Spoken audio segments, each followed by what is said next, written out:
Добрый вечер, уважаемые телезрители. Мы продолжаем прямые эфиры с кандидатами в вице-президенты страны. Помимо бесплатных эфиров, распределенных Центральной избирательной комиссией, наш канал предоставляет кандидатам дополнительное время. Сегодня эта возможность предоставляется кандидату в вице-президенты Аслану Барцыц, представляющего действующую власть и идущего в паре с кандидатом в президенты Раулем Хаджимба. 30-минутный таймер будет запущен после ролика с биографией кандидата. Следите за временем на своих экранах.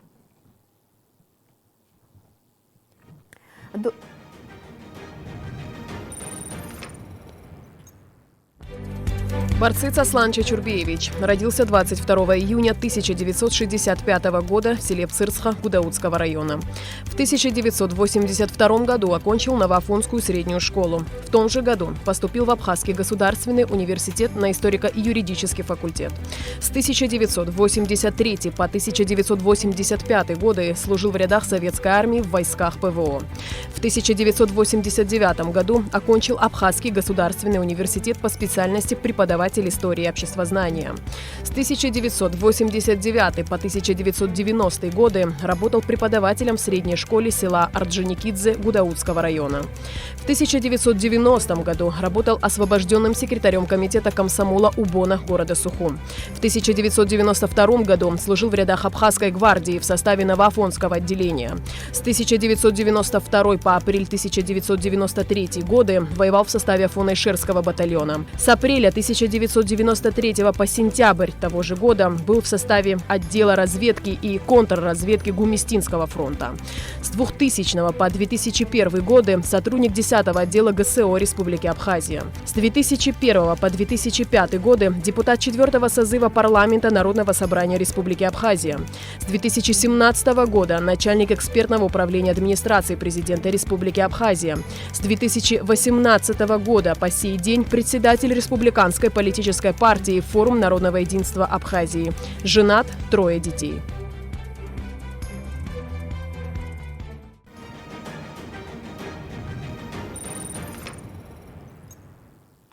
Добрый вечер, Аслан Чачурбеевич. Наш таймер запущен. Если вы готовы, мы можем начать.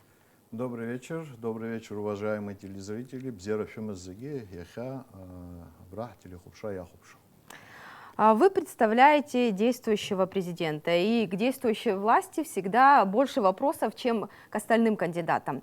Ваша команда, когда 5 лет назад пришла к власти, с уверенностью говорила о том, что сможет изменить ситуацию в стране в лучшую сторону в кратчайшие сроки, буквально на второй день. Вы сейчас сами как оцениваете работу, которая была сделана за последние 5 лет? Ну, безусловно, давая оценку тем 5 годам, прошедшим в нашей жизни, надо сказать, что многое было сделано, но еще больше не смогли сделать по разным причинам. На то были объективные и субъективные причины. Ну, например, я считаю, что одним из важных достижений было то, что нынешняя власть смогла выстроить отношения с Российской Федерацией, поднять ее на более высокую, так скажем, планку, где был заключен договор 2014 года, осенний договор, большой договор, так называемый, с Российской Федерацией. В рамках этого договора у нас сегодня многие взаимоотношения с Российской Федерацией носят поступательный, конструктивный характер, именно опираясь на пункты этого договора. Мы сегодня абсолютно чувствуем себя защищенными прежде всего. Это совместные войсковые подразделения существуют. И сегодня можем сказать смело, что в рамках безопасности, например, сделано очень много. Я считаю, что это очень важно для всех граждан, проживающих в нашей стране. Ну и говоря о том, что еще было важное сделано за эти годы, считаю, что необходимо отметить коренной перелом ситуации в Галском районе. Почему я заостряю на этом аспекте внимания? Ну, по поводу Галского района я хотела тоже задать вопрос, да. Но прежде вы сказали о положительных изменениях. Но что не удалось вам? Какие вопросы, на ваш взгляд, вам решить не удалось? Значит, первое, на что бы я обратил внимание, какие вещи как бы сложно, не удалось сделать так, чтобы было, как это сказать, было бы, вот, можно было бы похвалиться или похвастаться. Это вот сложная криминогенная ситуация. Это в первую очередь, это вот борьба с распространением наркотиков, это аварии на дорогах. Здесь есть подвижки, естественно, есть подвижки, но они не устраивают ни власть, ни наше общество. Это однозначно, здесь как бы скрывать резона никакого нет.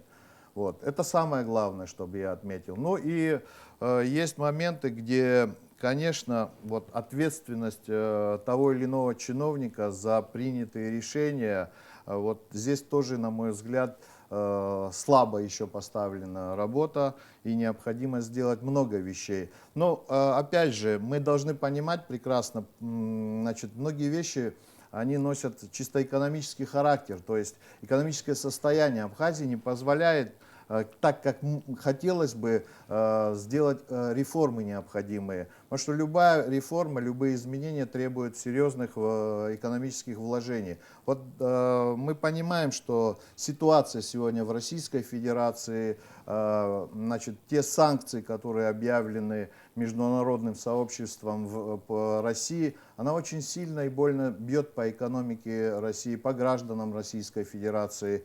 Кстати, люди, связанные с туристическим бизнесом, они не дадут мне соврать, потому что они прекрасно на себе, на своем бизнесе, как говорится, ощущают возможности российского туриста.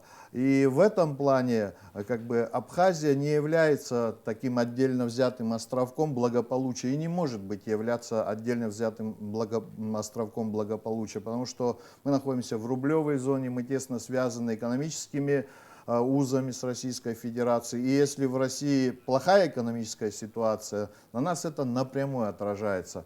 И вот в этом плане, конечно же, были некоторые, скажем так, пробуксовки, сбои и так далее. Но и второй момент. Не могу не вспомнить те большие, значит, суммы, которые, значит, Абхазия вынуждена платить за кредиты. Это тоже тяжелым бременем легло на бюджет страны, и поэтому те определенные ресурсы, скажем так, и без того не очень богатые, они уходили и уходят по сей день на оплату вот этих долгов, на оплату кредитов и так далее и тому подобное. Ну, здесь еще один момент я хотел бы добавить. В результате переговоров с российской стороной удалось реструктуризировать долги, то есть по времени их растянуть, и это создало определенные возможности для того, чтобы уменьшить нагрузку на бюджет. И вот с помощью этих средств, значит, мы попытались решить. Ну, естественно, не все моменты, не все получилось, как хотелось бы, но сказать и мазать одним цветом, значит, все то, что происходило за все эти 5 лет, было бы несправедливо. Как в принципе, вы знаете, я скажу такую вещь. У нас, к сожалению, сложилась некая такая, ну, можно ее назвать некая традиция плохая, что ли, ругать каждого президента, ну, который был до этого. Но я думаю, нам всем вместе надо уходить от этого, потому что ругать это одно, критиковать по сути проблем и подсказывать пути решения, совместно вырабатывать пути Руслан решения. Чечербич, Вот я думаю, это вот вы задача наших... отношения власти и оппозиции, наверное, имеете в виду, об этом отдельно поговорим, но на мировые экономические процессы, конечно, Абхазия влиять не может, но в стране внутри вот, правопорядок, навести здесь порядок, чтобы закон работал. Вот вопиющий факт, который произошел в МВД, убийство заключенного, это шокировало общество.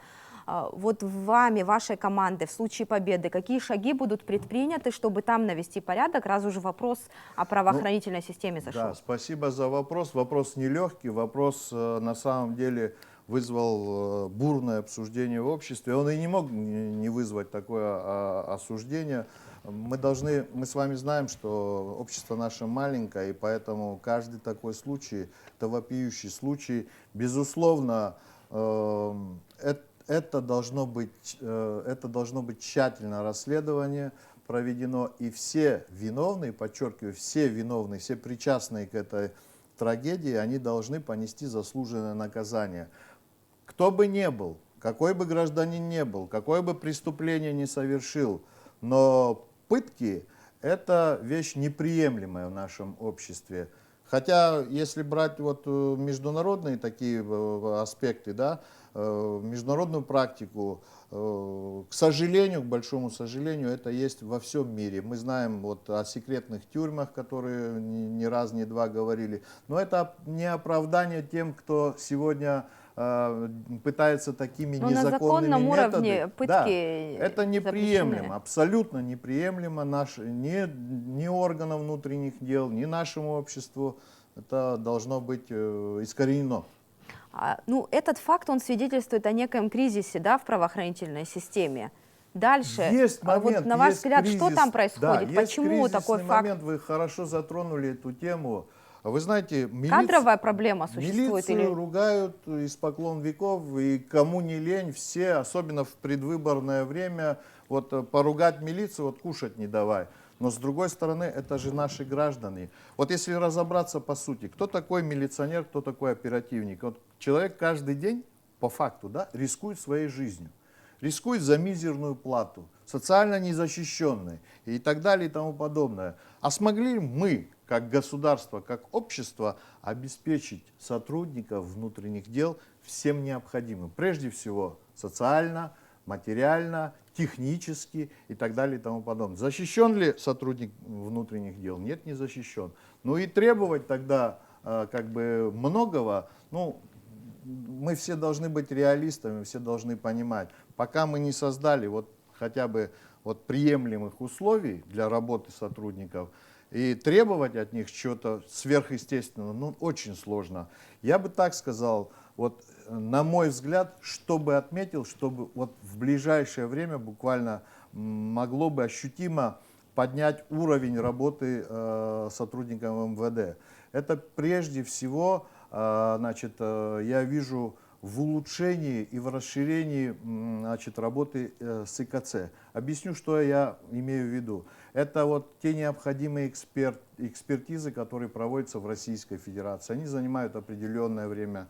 Там нужно как бы и денег платить надо и так далее. Время зачастую в расследовании тех или иных уголовных дел является таким серьезным фактором, когда быстро по горячим следам необходимо раскрыть. Но когда задержка за той или иной экспертизой, конечно же, это плохо. Вот молекулярно-генетическая экспертиза, например, она должна проводиться в Абхазии, здесь, быстро, оперативно.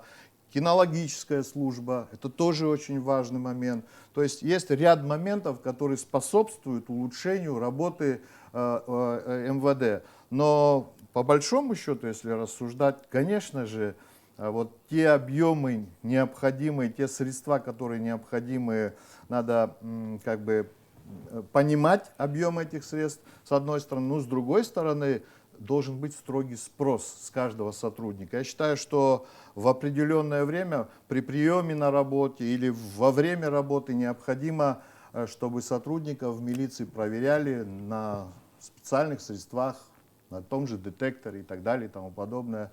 Вот тогда общество имеет право по полной программе спрашивать с сотрудников внутренних дел. По правоохранительной системе ваша позиция понятна. Хочу вернуться к галскому вопросу, который вы сами затронули. Решение галского вопроса, главный вопрос паспортизации, этот вопрос был основным пунктом в программе Рауля Хаджимба. Как вы считаете, вот в этом вопросе точка поставлена на сегодняшний день? В этом вопросе точка и запятая. То есть до идеала систему отработать нигде не удавалось. Но по большому счету вопрос, я считаю, опасность для Абхазии закрыта. В чем я видел, точнее, опасность, которая происходила на тот момент. Открытые границы практически, несколько переходов, чистое гуляй-поле. Значит, это анклав некий, который вообще никаким образом не подчинялся или не входил в лоно абхазской государственности. Бандитизм, разбои, грабежи, насилие, это все присутствовало. Грузинские спецслужбы, вообще для них это был рай, там проходной двор для них был. Мы находимся в состоянии войны с Республикой Грузия. У нас нет мирного договора, и мы каждый день убеждаемся на своих гражданах, вот в кавычках, доброе отношение к государству Грузии, к нашим людям. И вот то, что было сделано, то, что были убраны переходы. Вот правоту нашу я мерю, значит, реакции западных государств, западных держав. Вы помните, какой шум поднялся? Вы помните, какой вой поднялся по поводу того, что мы закрыли незаконные Ну да, переходы? действительно болезненный Да, процесс, но паспортизации, но вот и в то же возвращая к время, вопросу. я вернусь к паспортизации, но и в то же время сделали широкую, хорошую асфальтированную дорогу, облегчили людям подъездные, запустили автобусы и так далее и тому подобное. Это все способствовало тому, что люди более комфортно, а самое главное, защищенно начали чувствовать себя в рамках Галского района. Что касается паспортизации, опять же, по нашему законодательству, я прошу всех слушающих и не слушающих, может, понять, слушайте, по нашему законодательству двойное гражданство возможно только с Российской Федерацией иметь. Другого быть не дано. Если человек, живущий в Галском районе, нашел для себя возможным взять грузинский паспорт, это его личный выбор. Мы его не можем ни заставить, ничего другого с ним сделать. Мы что можем? Мы можем предоставить лучшие условия, лучшую среду для того, чтобы он захотел сам. Да, он захотел сам. Ну вот как раз к вопросам интеграции мы плавно перешли. Но процент населения, которые сейчас там живут без абхазского гражданства и без вида на жительство, там есть до сих пор. И эти люди лишены всех социальных благ, которыми пользуются остальные граждане. Тоже в какой-то степени такая непростая ситуация до сих пор сохраняется в Галском районе. Безусловно. Но самое главное, я еще раз повторяю, самое главное, процесс-то идет. Вот смотрите, значит, съезд один был, второй был самурзаканских абхазов. Это возвращение исконных фамилий. Это очень важный процесс. 11 школ Галского района проходили программы обучения не по нашему Министерству образования.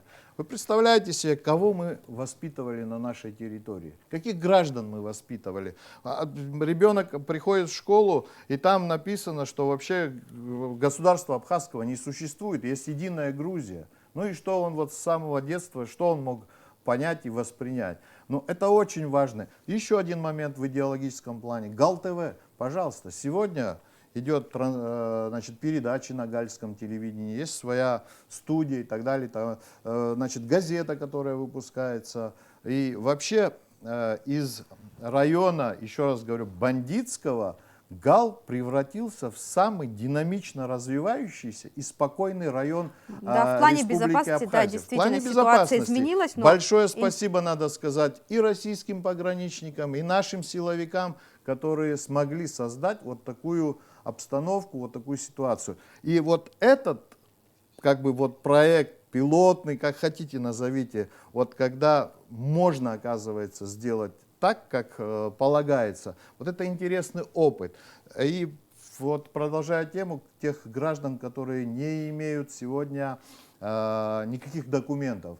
Получается, прав никаких. Да, процесс идет, они будут получать эти документы в любом случае. Более того, я скажу, что нужно приходить к тому, что даже по виду на жительство граждане Галского района могли бы избирать себе местные органы власти, местных депутатов, там, сельских советов. У вас есть такие планы? Да, конечно. На законодательном уровне да, и вот это вот и является одним из элементов, вот, скажем, привлекательности, вовлечения в государственные вот эти все процессы. Мне бы не хотелось только на этом вопросе заострять внимание. Представители вашей партии, Форума народного единства Абхазии, неоднократно выступая на своих встречах, съездах, говорили о том, что Абхазия должна научиться жить за счет собственных средств.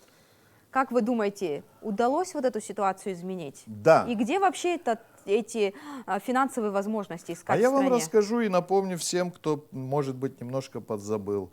Значит, до прихода к власти нынешнего президента, значит, давайте вспомним доходы Рицинского национального парка. 35-40 миллионов, сегодня 150-200. Ну, как говорится, результат налицо. А как, за счет чего, За счет откуда того, эти деньги? что менеджмент, за счет того, что внутренние кадры, за счет того, что поставлена была работа так, вот результат. Вот результат. Точно так же можно сказать и о курорте Пицунда. Имея огромные долги, убыточное было хозяйство, на сегодняшний день мы можем все с гордостью сказать, что курорт Пицунда значит, во многом пополняет бюджет. Да и люди, отдыхающие, которые приезжают, они очень довольны. Там масса отдыхающих, это очень приятно. И вокруг курорта, вокруг этого вот оазиса, скажем так, появились торговые точки и так далее, так далее. То есть люди могут и имеют возможности со всей Абхазии там на летний сезон найти себе какой-то заработок. Это прекрасно. Дальше могу дальше сказать, еще вот о планах. компания «Абхазтоп», например, 10 лет торгуя бензином, задолжала 75 миллионов рублей. Сегодня это закрыты эти долги, сегодня компания, прибыльная компания. Я еще мог бы перечислять кучу, но не хочу занимать много эфирного времени. Но все-таки финансовая помощь поступает все еще Финансовая от России. помощь поступает от Российской Федерации, безусловно, не в тех объемах, которые есть. Как говорил ранее, это сказывается и в самой России сложная ситуация. И да, без финансовой помощи сегодня нам очень сложно было бы выживать. И главное, чтобы эта финансовая помощь, эффект от финансовой помощи каждый гражданин мог бы реально ощутить на своем холодильнике, условно Да, на своем говоря. личном примере. На Конечно, своем все, что личном мы примере. говорим, сейчас люди мерят на себя. Конечно. Дальше вот развивая эту тему о том, что Абхазия должна научиться жить за счет своих средств. Еще какие планы? Ну, Где давайте эти еще резервы один искать? такой момент. В результате вот то, о чем я говорил, бюджет с 2,9 миллиардов до 5 миллиардов. Бюджет, собственный бюджет вырос. И это серьезный показатель. Но сегодня задачи должны быть поставлены 10 миллиардов. Вот это вот задача такая.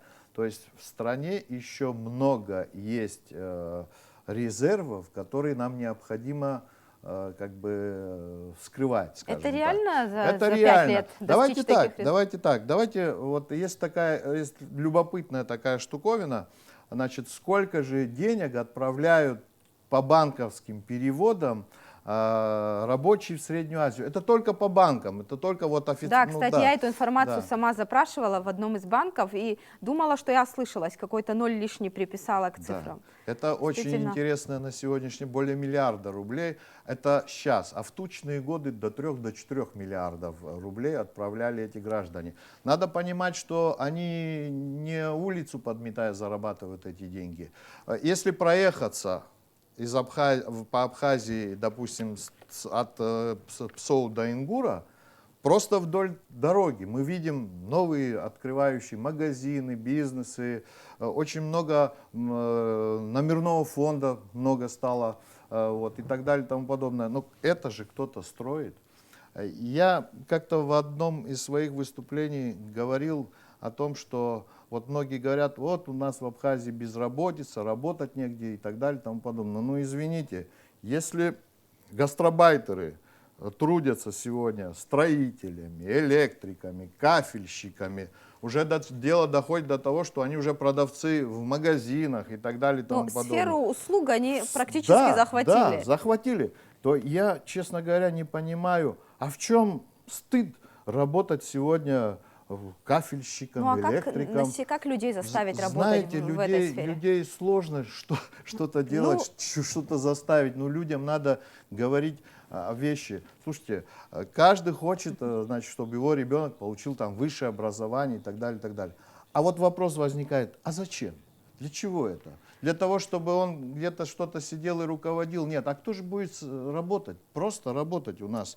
Многие специальности сегодня в большом дефиците. Аслан Чачурбеевич, еще несколько интересных вопросов я подготовила к нашей беседе. Мне бы хотелось двигаться дальше. Мы все пристально наблюдали за ситуацией в сберегательном банке. Несколько лет назад там начались процессы по оздоровлению банковской системы и также был наведен определенный порядок. Но до сих пор, по сей день, около 700 миллионов невозвратных кредитов все еще висят на населении. Да? Были распространены эти списки, да, незаконно были розданы деньги, но где люди, которые понесли наказание за вот эту деятельность? Я вас чуть поправлю, не то, что незаконно, нет, они были розданы, эти деньги, кредитами. Но если нет заложенного имущества, это незаконно? Гражданам. Ну, решение принимает сам банк, скажем так, да. Да, я с вами согласен, но вы представьте на минутку, не дай бог, рухнул бы Сбербанк. Это действительно положительный шаг. Мы за собой серьезный коллапс, и мы получили бы очень серьезный кризис. Слава богу, что со скрипом, очень, так сказать, тяжело и так далее и тому подобное, удалось вытащить банк из тяжелейшей ситуации. Были изысканы средства. Опять же, эти же средства изысканы были из бюджета и так далее и тому подобное. Это же с неба не упали эти деньги. Вот. А то, что касается, значит, возвратных, невозвратных, то, что касается публикации списков. Да, на кого-то это повлияло, и порядка 400, если я не ошибаюсь, с копейками миллионов было возвращено денег. Но вы правильно заметили, 700 пока еще... Я имею в виду главные ответственные лица за эту идет ситуацию. Следствие. Следственные органы вплотную занимаются этим вопросом. Я думаю, под контролем общественности, в том числе и журналистского сообщества, наши следственные органы доведут это дело до логического конца.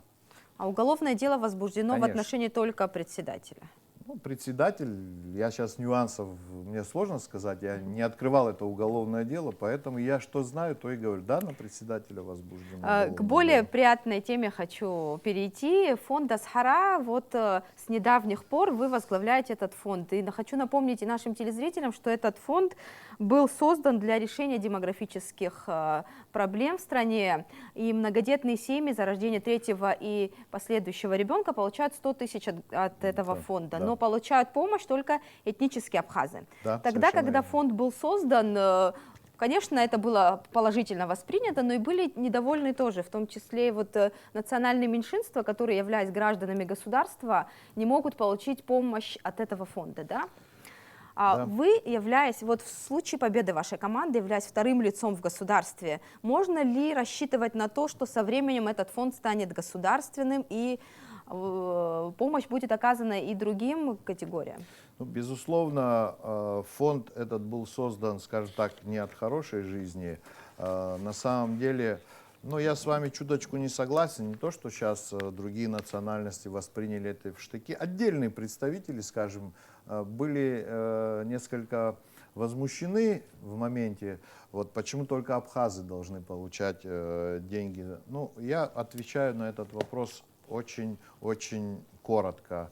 Вы посмотрите, какое число абхазов погибло в войне, и вы все поймете. Это один момент. Второй момент, отвечая на ваш вопрос, конечно, если бюджетные средства будут позволять, надо увеличивать, значит, пособие матерям на рождение ребенка. Надо это все, конечно, помогать семьям. Чем больше, мы должны понимать, чем больше людей будут проживать в государстве, в республике Абхазия, тем мощнее будет экономика. Людской ресурс это огромное значение имеет. Поэтому мы рассчитываем на поддержку этого фонда, на понимание всех, и Бог даст, значит... Действительно, многие переживали по поводу того, что фонд появится и прекратит свое существование. Но мы видим, что как бы судьба у фонда еще дальше Я работает. должен сказать слова благодарности, пользуясь вот сегодняшним эфиром, как бы отцу-основателю Леониду Чамагу, депутату парламента, президенту страны. Эти люди серьезно поддержали вот эту задумку, вот эту идею.